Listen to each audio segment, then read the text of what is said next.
Sa templong ito, karaniwang nagdarasal si King Bhumibol Adulyadej nang siya ay nabubuhay pa. Kaya naman dinarayo ito ng mga turista mula sa loob at labas ng Thailand upang sariwain ang naging buhay ng hari.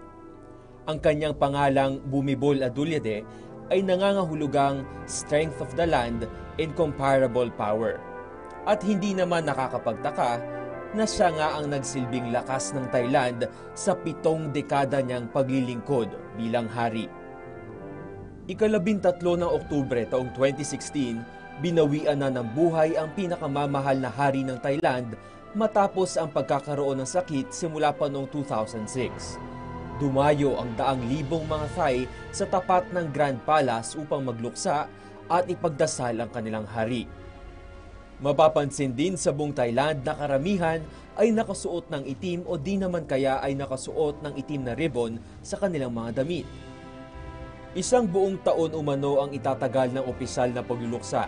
Kasama na rito ang cremation ng hari at iba pang mga tradisyong kalakip ng pagkamatay ng hari. Patuloy ang buhos ng mga bisita sa tapat ng Grand Palace.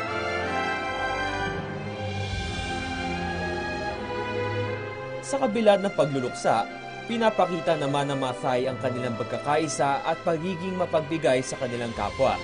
Tulad na lamang ng pagbibigay ng libreng pagkain para sa lahat. Libreng coconut juice din para sa lahat ng nauuhaw. Maging libreng gupit ay mayroon din. Mayroon ding libreng phone charging at wifi.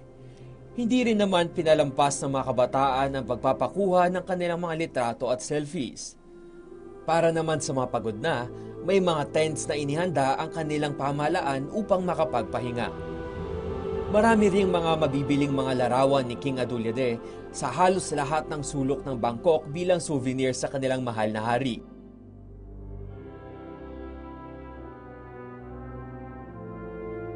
Bagamat maraming aktibidad, hindi pa rin nalilimutan ng mga Thai na taimtim na ipagdasal ang kaluluwa ng kanilang hari. Tinagurian siyang King of Hearts dahil talagang naging malapit ang maraming henerasyon ng Thai sa kanyang pamumuno.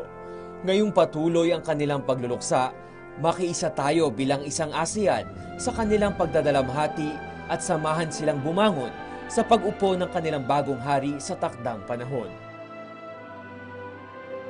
Mula sa Bangkok, Thailand, ako po si Jules Giang para sa Good Morning Pilipinas.